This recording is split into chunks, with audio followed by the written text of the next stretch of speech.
আখালিয়ায় অগ্নিকাণ্ডের ক্ষতিগ্রস্তের সাহায্যার্থে সরকারের পাশাপাশি সমাজের সকল বিত্তবান মানুষ এগিয়ে আসার আহ্বান জানান দোকান মালিকগণ।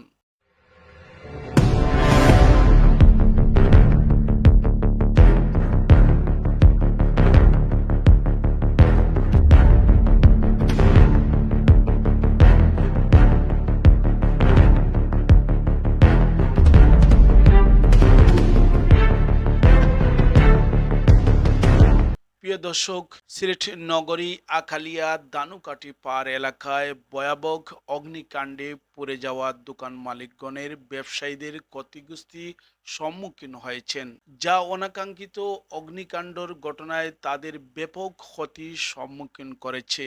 এই দুর্ভোগ বিবেচনায় ক্ষতিগ্রস্ত ব্যবসায়ীদের দ্রুত পুনর্বাসনের জন্য তাদের আর্থিক সহায়তার আওতা নিয়ে আসার প্রয়োজন মনে করছেন ব্যবসায়ীগণ। প্রিয় দর্শক, অগ্নিকাণ্ডে ক্ষতিগ্রস্তদের সাহায্যার্থে বর্তমান সরকারের পাশাপাশি সমাজের সকল বিত্তবান মানুষের প্রতি আর্থিক প্রতিষ্ঠানমূলক এগিয়ে আসার জন্য হস্তক্ষেপ কামনা করছেন ক্ষতিগ্রস্ত দোকান মালিকগণ। আসসালামু আলাইকুম। আমার নাম হচ্ছে আপনার মহরম আলী। আমি আপনার এই বাই বাই মার্কেটে আপনার ব্যবসা করি আজকে দীর্ঘ 2 বছর ধরিয়া। আমার সাইকেলের পার্টস আছিল আপনার অনেক টাকা আপনার লস হয়েছে, অনেক কিছু জ্বলিয়া ছাই হয়ে গেছে। আমার যে পার্টসগুলা নষ্ট হয়েছে, যেগুলা আমি অনেক কষ্ট করিয়া আমি অর্জন করছিলাম, আশা করি আমি দেশবাসীর কাছে আমি ওটাও আশা করি যে আমার লাগি দোয়া করবা যেন আমি আগের মতো আবার আমি আমার দোকানটা করতে পারি। আর কিছু আপনার চাওয়া নাই। না, আমি সত্ত্বাধিকারী। আমার নাম হচ্ছে জ্যোতির্ময় দাস চৌধুরী। আমার ধরেন এই ইয়েতে প্রায় 4 থেকে 5 লাখ টাকা ইনভেস্টমেন্ট ছিল। আমার যা মানে ক্যাশ টাকা পয়সা ছিল সবই আমি এখানে ইনভেস্ট করতাম, কারণ আমার দিনের যে বিক্রি হইতো এর থেকে আমি আমার মানে পারিবারিক খরচ নির্বাহ করতাম। কিন্তু এইটা আগুন লাগার পরে আমার আর অবশিষ্ট আর কিছু রয়েছে না, দেখতেই পাইতেছেন একবারে সব কিছু শেষ হয়ে গেছে। এখন আমি তো এটার দুশ্চিন্তায়, সংসার কীভাবে চালাই, সংসারের খরচ কীভাবে চালাবো এই নিয়ে আমি খুব দুশ্চিন্তায় আছি। সরকারের দৃষ্টিগোচর হয়, বিভিন্ন প্রতিষ্ঠানের দৃষ্টিগোচর হয়, বিভিন্ন দাতা সংস্থার দৃষ্টিগোচর হয়, যাতে আমাদের পাশে তারা দাঁড়ায়, আমাদেরকে যেন তারা করে মূল্যায়িত করে আমরা যেন আবার এই ব্যবসাটা আবার শুরু করতে পারি। তা আপনাদের কাছে আমাদের এই বিনীত অনুরোধ রইল। আপনার কাছে আমাদের দাবি হয়েছে যে তারা আমাদের এই ক্ষয়ক্ষতি করে নিরূপণ করে আমাদেরকে আবার একটা অনুদান দেওয়া হোক, যাতে করে আমরা আবার ব্যবসাটা আবার চালু করতে পারি, আমরা যেন আবার দাঁড়াইতে পারি। আমরা এখন যে অবস্থায় আছি আমরা আসলে মানে দাঁড়ানোর মতো অবস্থা নাই। আজ দোকানের যারা ব্যবসা করছেন আজ তারা অসহায়, তাদের পরিবার পরিজন সবাই হাহাকার করছেন। আসসালামু আলাইকুম। আমার নাম মোহাম্মদ মারুফ ইসলাম। আমাদের ওয়ার্কশপের নাম সাকিবুল্লাহ সার্ভিসিং সেন্টার, আখালিয়া বাই বাই মার্কেটে আমাদের দোকান। ওই দিন রাতে আগুনে প্রায় আমরা আমাদের গাড়িগুলা সেট করতে পারছি, গাড়িগুলা বাইরে করে ফেলছি, কিন্তু আমাদের গাড়ির পার্টস মাল এইগুলা আমরা রক্ষা করতে পারি না। এগুলা বার করার আগে আগুনটা এখানে দ্রুত গতিতে চলে আসছে।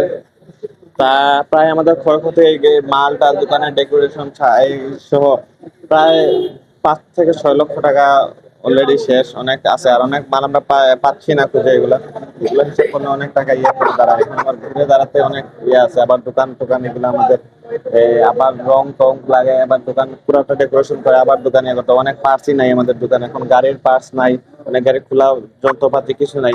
এখন এগুলো আবার আমাদের কালেক্ট করতে হবে, আবার তো দিতে হবে, অনেক দায় আমাদের, মানে পুরোটাই শেষ। লাস্টে যে মানে পেট্রোল মোবিল এগুলার আগুনে আরো দোকানের অবস্থা খারাপ।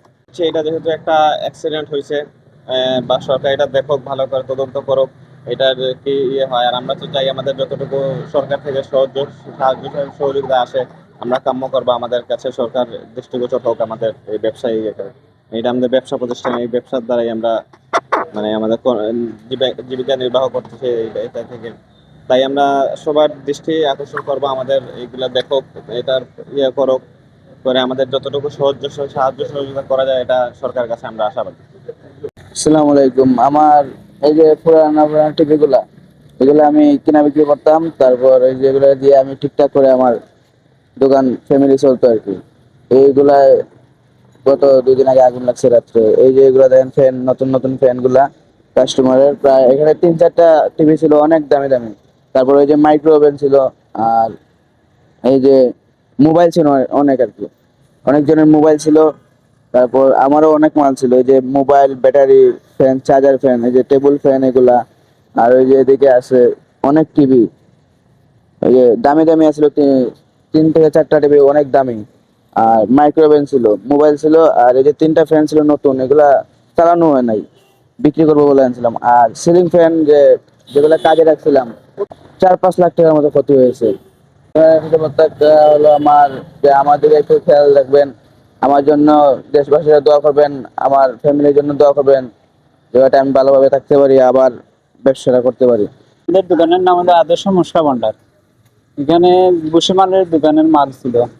পুরা রমজান মাস ছিল, রমজান মাসের মালামাল অনেক কিছু আনা হয়েছে, সামনে ঈদের মাল। এখানে ছিল আপনার বেশিরভাগ কিছু কিছু নগদ টাকাও ছিল, আপনার মুরগি সারাদিন বিক্রির টাকা ছিল কিছু, অনেক টাকা, কোনো হিসাব নাই। টাকা টাকা তো বেশি মাল আপনার অনেক টাকা মাল থাকে। আমাদের কোনো জোয়া ছিল না, মানে করতে চাচ্ছি সকাল থেকে কোনো একটা জোয়া দিনে আমরা আর কি ব্যবসাটা আবার তুলে ধরতে পারবো, ওটাও। প্রিয় দর্শক, আসুন আমরা তাদের পাশে এসে দাঁড়াই, হাতে হাত রেখে তাদের পাশে দাঁড়ালে তারা ঘুরে দাঁড়াতে পারবে। প্রিয় দর্শক, আবারও ক্ষতিগ্রস্ত অগ্নিকাণ্ডে ক্ষতিগ্রস্ত দোকান মালিকদের পাশে দাঁড়ানোর জন্য আহ্বান জানাচ্ছি। প্রিয় দর্শক, দেখুন তাদের কি রকম ক্ষতিগ্রস্ত হয়েছে। আজ তারা অসহায় হয়ে পড়েছে। একটি অনাকাঙ্ক্ষিত অগ্নিকাণ্ডের ঘটনায় তাদের ব্যাপক ক্ষয়ক্ষতির সম্মুখীন হয়েছে। তাদের পাশে এসে সাহায্যের হাত বাড়িয়ে দিন।